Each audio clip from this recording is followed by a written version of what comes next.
As pequenas atitudes que podem fazer diferença no seu dia a dia. Na Som Maior Premium. Qualidade de vida. Hoje é quinta-feira e toda quinta-feira aqui na Som Maior Premium, nesse programa, fala o professor filósofo Lúcio Pachter, e é sempre bom ouvi-lo. Alô, Lúcio, bom dia. Bom dia, Adelor. Tudo bem, Lúcio? Onde é que você está hoje? Tudo bem. Hoje eu quero tratar com você, com os nossos ouvintes, de uma situação que se repete muito, sobretudo no consultório, e é recorrente. Muitas pessoas chegam ao consultório com a seguinte questão: por que uma pessoa tranquila, calma, ponderada, tal, chega, por exemplo, em casa ou com os amigos e se torna tão agressiva, tão hostil, tão diferente do que naturalmente é? A própria pessoa se pergunta muito e não encontra respostas. A questão que a gente vai trabalhar hoje é: por que não há esta resposta? Se uma pessoa levanta e vai tomar um copo d'água, ela sabe que está tomando água porque está com sede. O que acontece é que num caso como esse, no qual a pessoa apresenta um determinado comportamento, uma determinada questão, mesmo que ela se pergunte, ela não encontra a resposta. O que aconteceu? Evaporou essa questão, essa resposta? O que houve? Então, vamos ver os pontos principais do que pode estar acontecendo.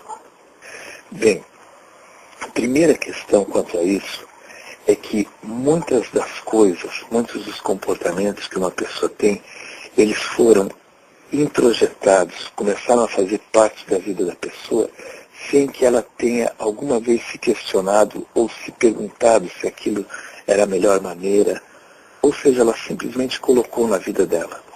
Um exemplo bem concreto disso: vamos supor uma pessoa que viveu num contexto no qual as pessoas gritavam muito como maneira de conversar.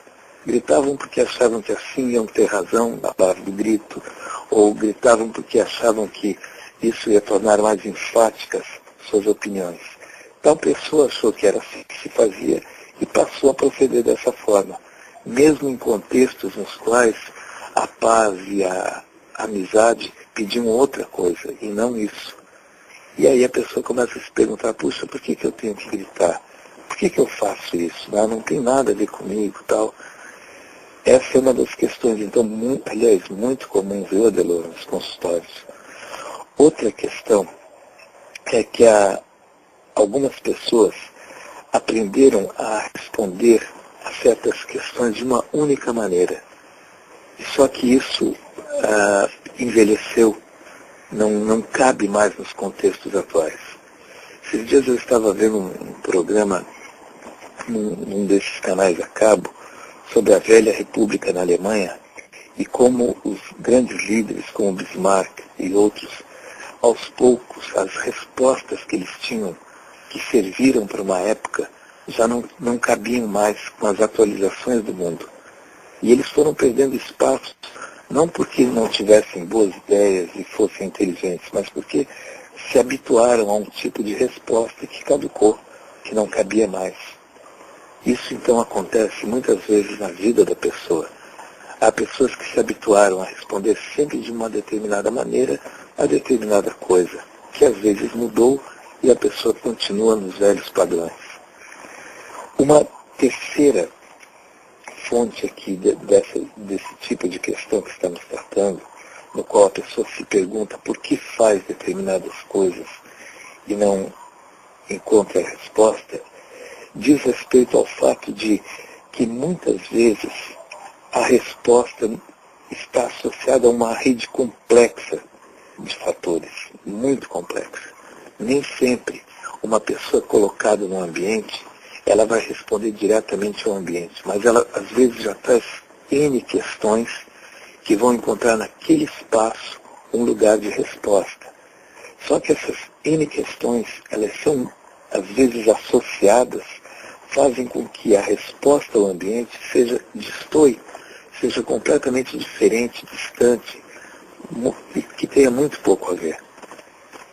Isso acontece, por exemplo, quando, em casos de presidentes que assumem um país com um discurso democrático e quando encontram a situação depois, eles já trazem tantas questões de campanha, promessas, vinculações a partidos, que se torna muito difícil se comportar tal qual eles imaginavam antes.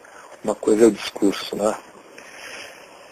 Bem, existem ainda muitos fatores, mas vamos ver só realmente os principais que costumam acontecer. Um outro diz respeito à estranheza, sabe, pela inadequação entre aquilo que se passa e aquilo que a pessoa oferece. Olha, um exemplo bem concreto disso. Às vezes, num ambiente de carinho, de paz, de amizade, há pessoas que usam de truculência, de autoridade, como contrapartida. Não que seja errado isso, mas às vezes é o modo da pessoa reagir àquilo. E é um modo que está contra a época dela, contra os preceitos em que ela está vivendo. Sócrates trabalhou muito essa questão em Atenas, que muitas vezes a resposta que era dada era uma resposta genuinamente da pessoa, mas que já não cabia num contexto de democracia como Atenas oferecia.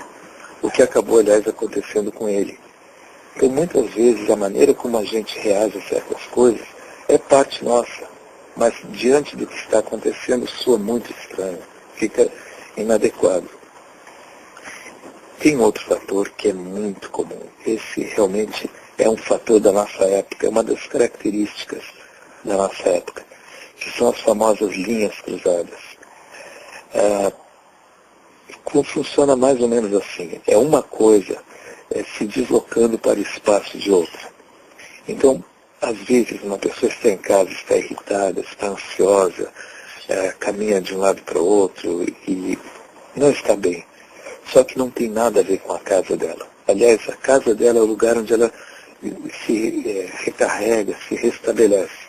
Essa irritação e essa ansiedade, vamos dar um exemplo aleatório que vem às vezes do trabalho. Só que lá no trabalho a pessoa não pode se mostrar assim, senão até perde o emprego. Aí, quando ela encontra um espaço onde ela pode desaguar tudo isso que ficou guardado, isso dá vazão, então. E às vezes, infelizmente, é com os filhos, é com a mulher, com o marido, com pessoas que não têm nada a ver com essa história. São linhas cruzadas. E a própria pessoa se sente muito mal, porque ela sabe, puxa, está acontecendo algo estranho. Enfim, ainda há vários fatores, e não temos nem como liquidar uma questão dessa, dada a amplitude dela. Mas, quando acontece de uma resposta a uma coisa se tornar desproporcional, se tornar grotesca, a pessoa pode pensar nessas colocações que eu fiz, além de outras, tentando chegar ao que se passa. Muitas vezes nem importa de fato o que se passa, nós podemos mudar certas condições na vida apenas pela forma como elas se apresentam. Próxima quinta-feira, Delor, conversamos lá da fronteira, dando sequência aqui aos nossos trabalhos. Um abraço a você, aos nossos ouvintes e até lá.